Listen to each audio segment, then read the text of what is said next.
Don't listen to her. She's always been a fraud.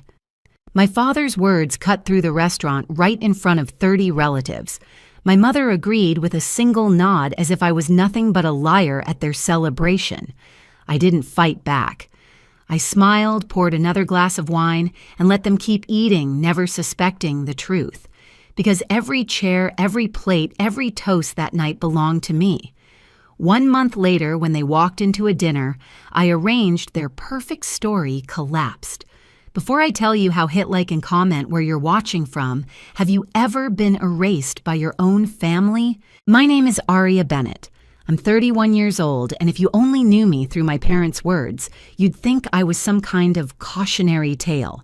A woman who never quite measured up, who spent her life inventing stories to feel important. That's the narrative they've been repeating since I was a kid, and for a long time, I let them write it. On the surface, the Bennetts were the kind of family people envied. My dad, Robert, carried himself like the king of a suburban castle. My mom, Linda, played the part of the gracious hostess. My sister, Natalie, 4 years younger, was the shining centerpiece. And me, I was the other one. The one people forgot to mention in introductions, the one who smiled tightly in family photos while the spotlight was fixed somewhere else. The favoritism wasn't subtle, it was baked into everything. Christmas morning, 1999, I was 7 years old. Natalie ripped into wrapping paper and uncovered a brand new pink bicycle with streamers on the handlebars and a silver bell. I unwrapped a backpack for school and a box of pencils. Mom leaned down and whispered, "Santa knows Natalie's been extra good this year." Even at 7, I understood. Natalie was special. I was practical. Years later, when I brought home a report card with straight A's, my parents tacked it to the fridge without comment. 2 weeks later, Natalie managed to drag her math grade from a D to a C+. Dad beamed like she'd won an Olympic medal. "This shows real improvement, sweetheart," he said, sweeping her off for ice cream. I asked if I could come too. He didn't even look at me when he answered. "You didn't improve anything, Aria. Your grades are always good." That was the moment I learned that consistency meant invisibility. High school should have been my time. Junior year. I won the state academic decathlon first in our family to ever achieve something like that. The ceremony was on a Saturday afternoon, but that same morning, Dad dropped his fork over breakfast and announced, "We need to get to Natalie's tennis match." I tried to remind them about my award. "Don't be selfish," Mom snapped. "Your sister needs our support." I stood on that stage alone, clapping for myself, while my family sat 30 yards away, watching Natalie lose in straight sets. When I brought the trophy home, Dad barely looked up from his newspaper. "That's nice, sweetie. Can you start dinner? Your mom's tired from the match." By college, I knew better than to expect anything. I worked 3 jobs to put myself through school, graduated summa cum laude, the first Bennett to ever walk across that stage. They didn't come. Natalie was throwing a housewarming party the same weekend, and apparently that was more important. I walked alone, gripping the diploma in my hand, while my parents toasted her new apartment. That was my family. Their love was loud for Natalie, and their silence was deafening for me. You'd think after college I would have stopped hoping, but old habits die hard. Every time something good happened in my life, some small part of me wanted to pick up the phone and hear my parents say, "We're proud of you." But the pattern never broke, it just sharpened with age. When I bought my first car, I pulled into their driveway, eager for once to show them something tangible. Mom barely glanced at it before turning the conversation toward Natalie's new haircut. When I got my second promotion, I called to share the news. Dad cut me off midway. "That's great, Aria. Did you hear Natalie's dating a guy from her office?" Real catch. My achievements were background noise to whatever Natalie happened to be doing that week. Whenever I tried to push back to tell them how invisible they made me feel, I got the same script. "Stop being so sensitive. You're too old to need this much attention. Why can't you just be happy for your sister?" They turned my hurt into evidence that I was dramatic needy, the exact caricature they painted for the family. And the more they said it, the quieter I became. So I stopped sharing.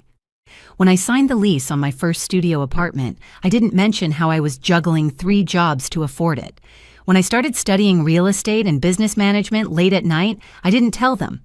When I scraped together every tip, every birthday check, every spare dollar to save for a down payment, they had no idea.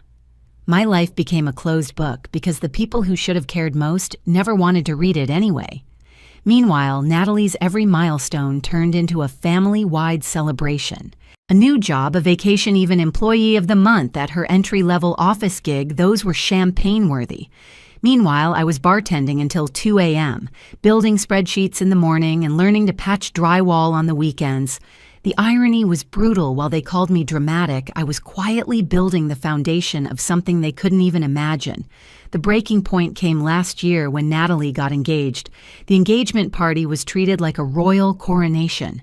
I watched them beam at her fiancé like he'd delivered the second coming, while I stood in the corner with a polite smile plastered on my face.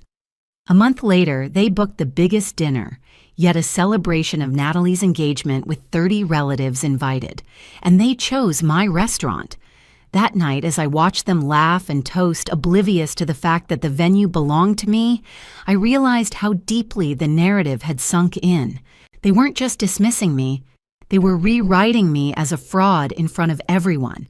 My father's voice calling me a liar, my mother's nod, sealing the judgment. It was a public execution of whatever little dignity I still had with them.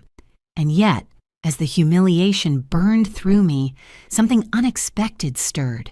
Not just anger, not just hurt, a resolve. If they wanted a show, I was going to give them one. After that night, I went home and sat in the dark, still in the same dress I'd worn to their celebration. The smell of wine clung to my hair. My hands shook from holding back tears in public. For years, I'd let them call me dramatic, too sensitive, a liar.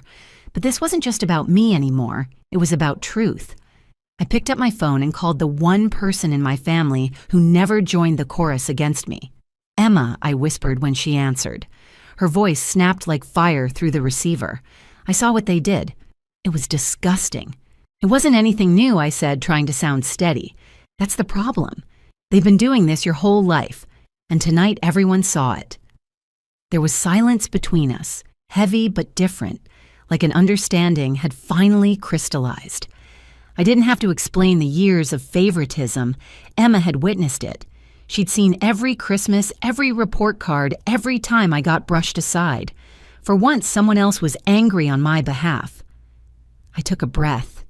"Emma, I need to tell you something. Something they don't know. What is it? I own that restaurant, the whole building, everything they were celebrating in tonight, it's mine." The line went quiet. Then came her laugh, not cruel, but sharp with satisfaction. "You're serious? 3 years now," I said. "They've been eating at my tables, drinking my wine, humiliating me in my own house." Emma's tone shifted to steel. "So, what's the plan?" I looked around my apartment. Bare walls still hung with cheap frames, the space where I'd eaten countless peanut butter sandwiches just to save money. The plan had already begun forming in my head during dessert at the party. "I'm going to show them," I said. Not by screaming, not by fighting, by making them sit down and face the truth they've been denying. Emma didn't hesitate. "Then I'll be there. I won't let them twist it around on you." The next morning, I walked into my restaurant, not as an owner hidden behind the curtain, but as a woman plotting her reveal. I asked James, my manager, to prepare documents, deeds, licenses, proof. He didn't even blink.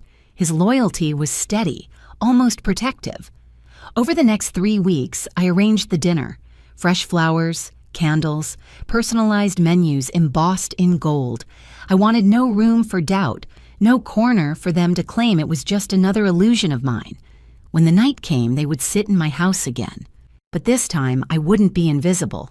This time, their story would collapse, and mine would rise. The night of the dinner arrived with the kind of crisp chill that carries whispers of winter. My restaurant glowed like a beacon on the corner, gold light spilling through the tall glass windows, the hum of jazz floating just beneath the sound of the city. I stood by the entrance, steadying my breath as one car after another pulled up.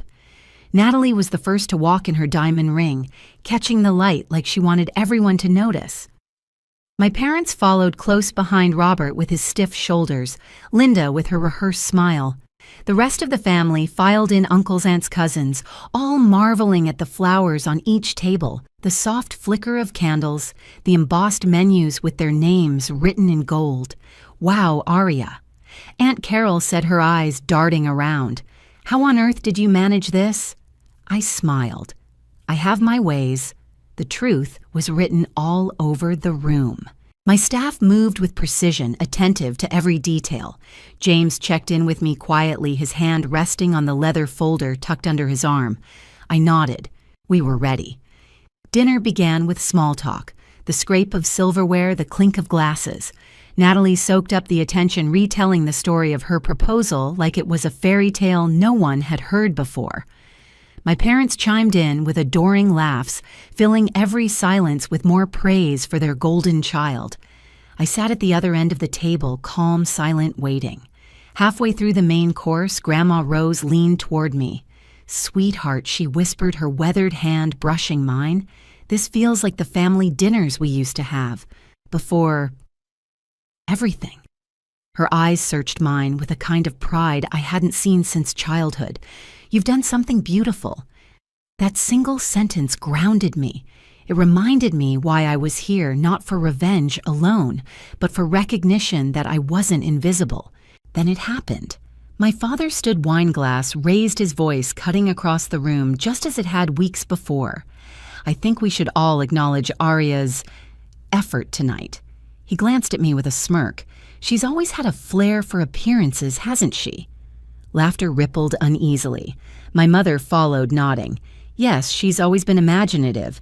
You know, she's been telling people she runs businesses, owns property. We all know she tends to exaggerate."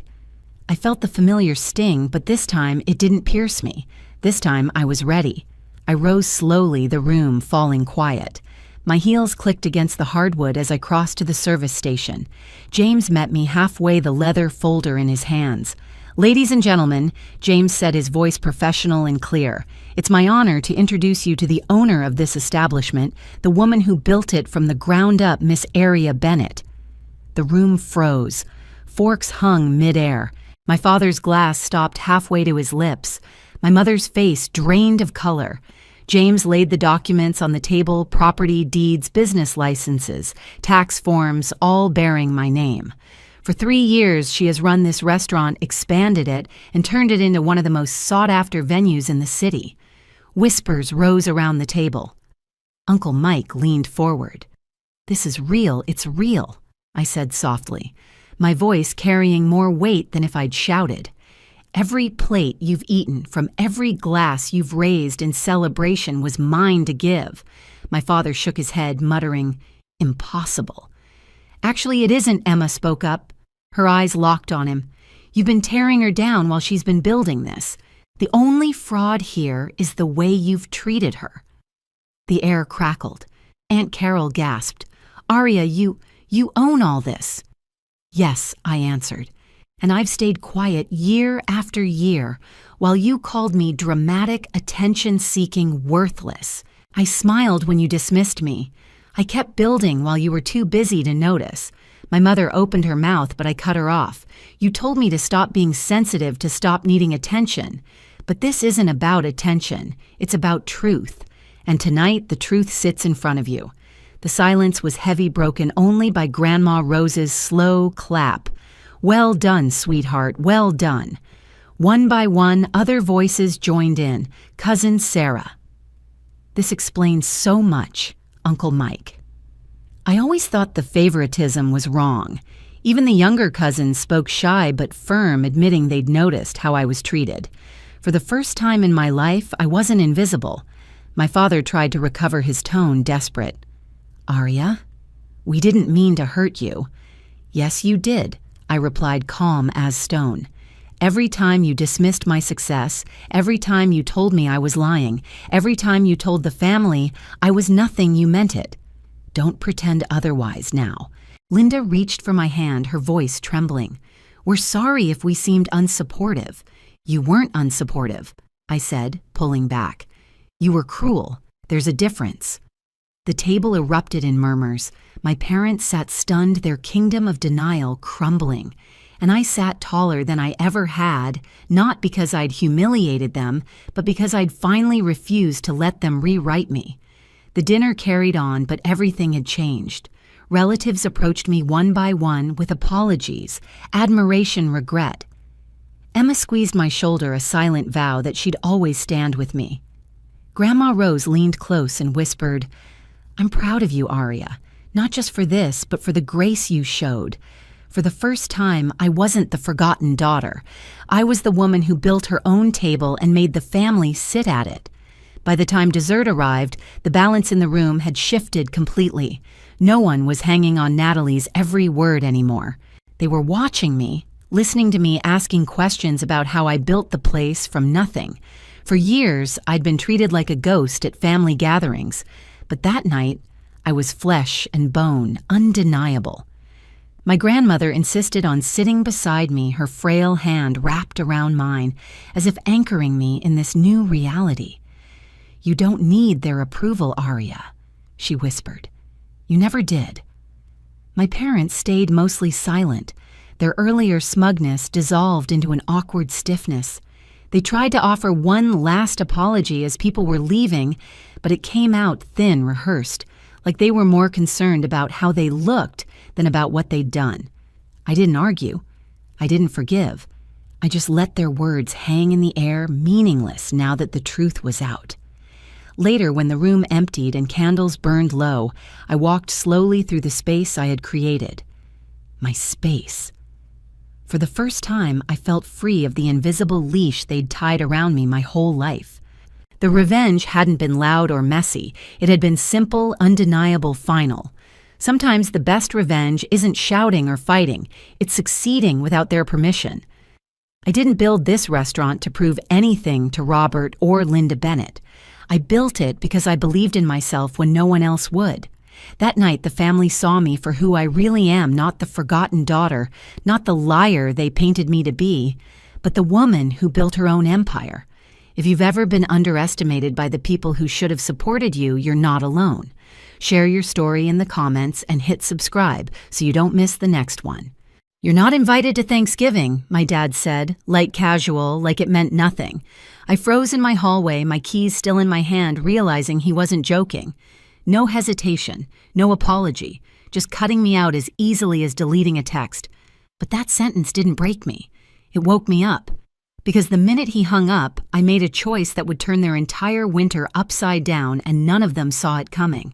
Before I tell you the rest, tell me where you're listening from, and when you hear what happened next. What would you have done in my place? My name is Sadie, and for most of my life I thought being the dependable one made me a good daughter. The kind who showed up, the kind who helped, the kind who didn't cause trouble.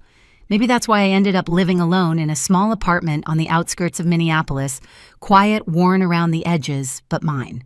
After 10-hour shifts at the distribution center, I'd come home to the soft hum of my old space heater and convince myself that this was enough. Warm enough. Safe enough. My family lived only an hour away, but the distance between us had stretched for years. Mandy, my younger sister, was always the center of gravity. Every crisis spun around her. Every plan adjusted for her moods. Every mistake was softened with excuses. She burned through savings on candle projects and creative retreats, but somehow the rest of us were expected to keep her world stable. Dad avoided conflict like it scorched him. If Mandy cried, he folded. If Mandy got stressed, he rearranged holidays plans, even people. Mom just stayed quiet, smoothing over tension with soft apologies that didn't fix anything. And me, I played the role everyone counted on, the fixer who didn't complain. Flashbacks come to me in pieces past Thanksgivings where I rode the bus home in freezing wind just to sit at a table that felt warm enough to melt every frustration from the year. Mom's roast chicken, Dad's loud stories about work, Mandy fluttering around showing off her newest hobby. Back then, I used to think those moments meant I belonged, but somewhere between those warm memories and now things shifted. I didn't notice when it happened. Maybe it was the first winter I covered the heating bill because Mom whispered that the house was too cold to sleep in. Maybe it was the next winter when Dad called at midnight saying the furnace was acting up. Or maybe it was all the payments I quietly logged into my own little file payments that added up to almost $8,000, while nobody asked how I was doing or whether I could afford it. They assumed I'd show up. They assumed I'd help. They assumed I'd keep everyone warm through every season of their chaos. I kept telling myself it was love, that this was what good daughters did. But standing in my hallway after Dad's call, the one where he uninvited me from Thanksgiving, without a pause, I felt something new settle inside me. Not anger, not sadness, just a sharp, startling clarity. For once, I wasn't the one they could count on without question, and for the first time, that realization didn't make me feel guilty. It made me feel awake. The hours after that call felt strangely quiet, like the world was holding its breath with me. I sat on the edge of my bed, still wearing the coat I'd never taken off, replaying Dad's voice in my mind. Casual, effortless, as if excluding me from Thanksgiving was a minor adjustment, not a decision that carved me out of the family picture. Mom texted me that evening, "Maybe it's better this way. Mandy's been anxious. Better for who she didn't say. She didn't have to."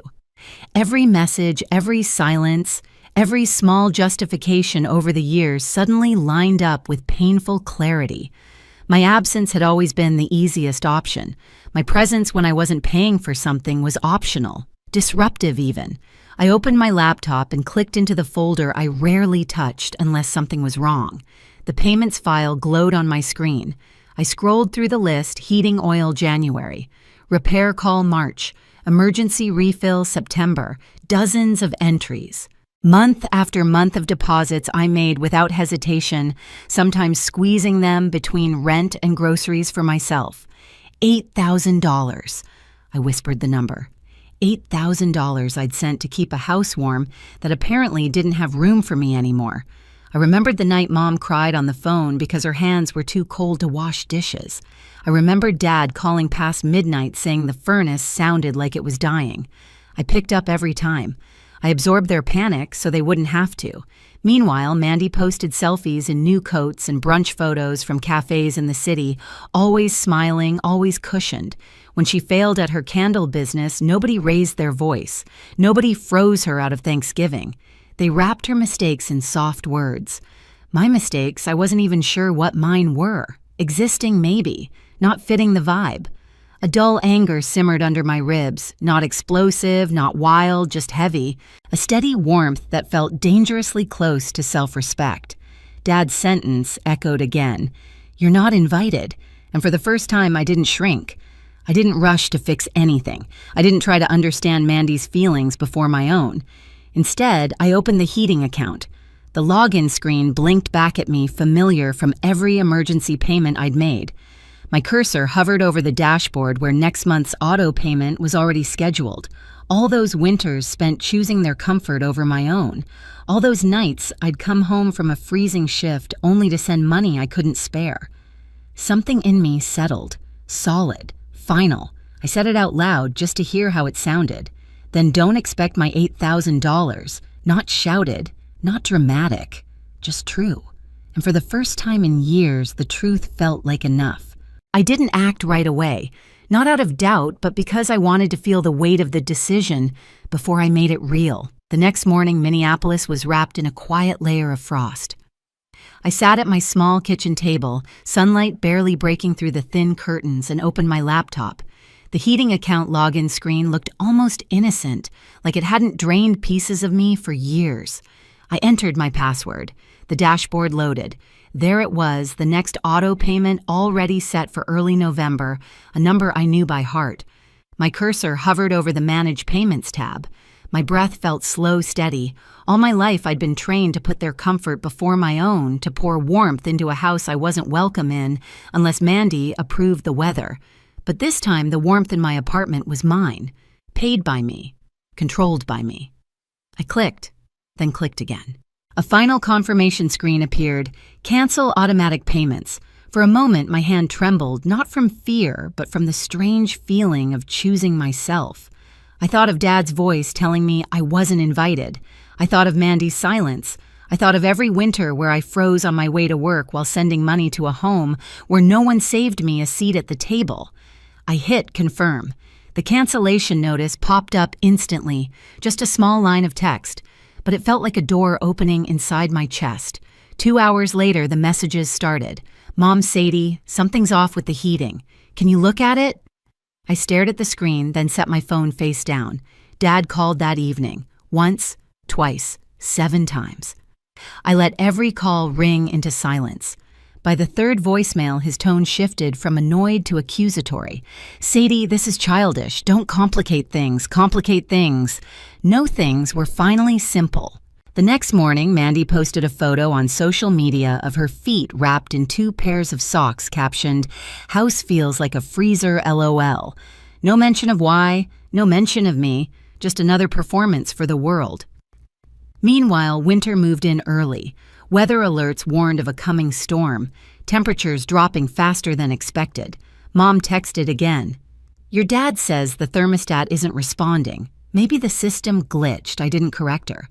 Not because I wanted them to suffer, but because I had finally stopped lying to myself. I wasn't their endless resource. I wasn't their emergency fund. I wasn't the heat they could steal whenever their world got cold. That night I looked around my apartment, the soft lamplight, the hum of my own heater, the blanket folded neatly at the edge of the couch. Everything small, everything simple, everything mine. And as the first snow of the season hit the window in gentle taps, I realized something I'd never allowed myself to believe. Choosing myself wasn't betrayal, it was survival. Thanksgiving morning arrived like a held breath. Minneapolis was buried under fresh snow, the kind that softens everything except the cold itself. I was sitting on the floor of my apartment, pulling a blanket over my legs, when a sharp knock rattled my front door. Not a polite tap, a demand. I already knew who it was before I stood up. Dad. Through the peephole, I saw him standing in the hallway, bundled in an old coat that looked thinner than the frost sitting on his shoulders. His cheeks were red from the wind, and he kept shifting his weight like the cold had settled into his bones. I cracked the door open just enough to see him. Sadie. He breathed out the word, forming a faint cloud in the chilled hallway. We need to talk. I didn't step aside. About what? His jaw tightened, not used to being questioned. Don't play games. The heating at the house, it's barely working. Your mother hasn't slept in 2 nights. Mandy's upstairs crying. The place feels like it's 40 degrees. I kept my expression calm. That sounds hard. Hard? He blinked, disbelief flickering across his face. You canceled the payments. Why would you do that? For the first time in years, he looked small in front of me. Vulnerable. But that vulnerability didn't feel like an invitation.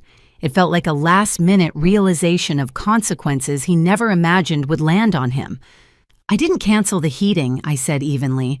I canceled my part in it. Dad stared at me as if I'd spoken a foreign language. You've always helped, he said.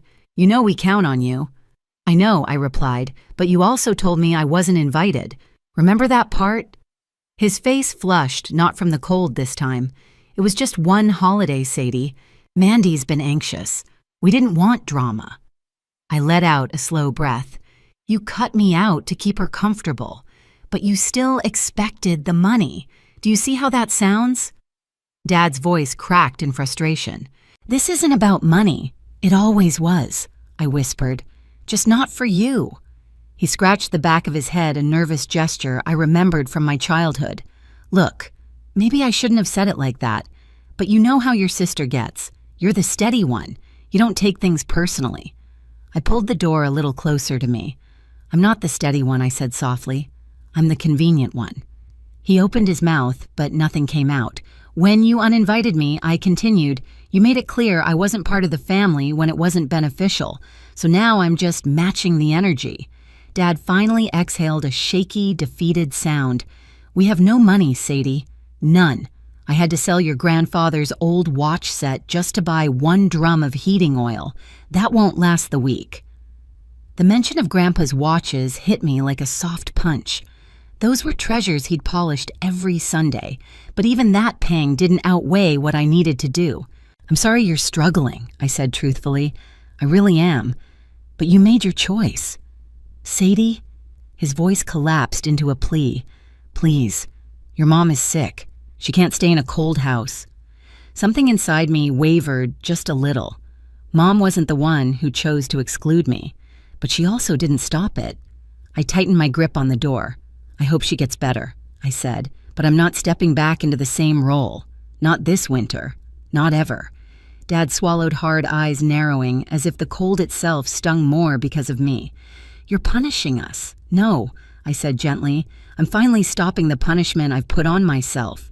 Before he could respond, I closed the door. The latch clicking shut sounded like a decade of weight falling off my shoulders, but the climax wasn't over. Not even close. 4 days later, the snowstorm arrived in full force. Strong winds hammered the building and the temperature outside dropped to single digits. I wrapped myself in a blanket on the couch, listening to the whistle of wind through the old window frame. Another knock came late in the evening, softer, slower, almost apologetic. I opened the door halfway and saw my mother. She stood under the flickering hallway light hair, dusted with melting snow scarf pulled tight around her neck. Her eyes were tired, more tired than I'd ever seen. "Hi, sweetheart," she said, voice trembling. "I'm sorry to just show up." I stepped back slightly, letting the warm air touch her face, but still blocking the entrance. "How did you get here?" "I took the bus," she said, then walked. She hesitated, rubbing her gloved hands together. "Your father wouldn't come again. He said it's no use." I didn't answer. I let her speak. I've been thinking, she said, her voice cracking. About everything. About you. About the way we depended on you without really seeing you. Her gaze lifted to mine, and for the first time in a long time, she didn't look away. "I should have stood up for you. I should have told your sister no. I should have told your father he was wrong, and I'm sorry." The apology was soft, but it landed hard. Not manipulative, not rushed, just honest. She swallowed. "I'm not here to ask for money," she whispered. "I'm here to ask for forgiveness, even if you can't give it yet." My throat tightened. Not with anger, with grief. For the years lost, for the moments that could have been different.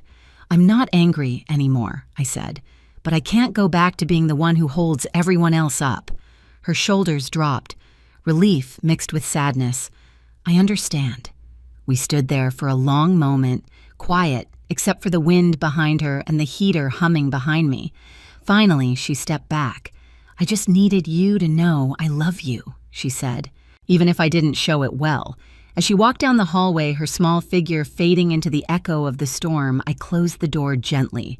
No slam, no rage, just a quiet ending to a chapter that had been breaking me for years. And for the first time in my life, the warmth behind that door belonged entirely to me. Winter settled deep across Minnesota, but for the first time in years, I didn't feel swallowed by it. The messages from my family eventually stopped. Dad found a weekly rate motel outside town. Mandy bounced between couches until even her closest friends grew tired of the drama. The old house went up for sale cold dim and finally too heavy for anyone to carry. Meanwhile, my life grew quieter in the best way. I read more, slept better, saved money I used to send without thinking. Haley called sometimes giving me small updates, but I no longer felt pulled back into the old storm. Mom never asked for anything again. She just sent one short message weeks later, "I'm working on myself." Thank you for being honest. And strangely, that was enough. I used to think family meant bending until something inside you snapped. Now I know real love doesn't demand you freeze so others stay warm. It took one uninvitation, one moment of clarity to finally redraw the lines I should have drawn years ago. And yes, there's sadness in the distance that followed, but there's also peace, the kind that comes from choosing yourself without apology. If you've ever carried more than your share or been pushed aside by the people who should have held you close, you're not alone. Tell me where you're listening from and what part of this story hit you the hardest. And if you want more stories like this, don't forget to subscribe and stay with me for the next one.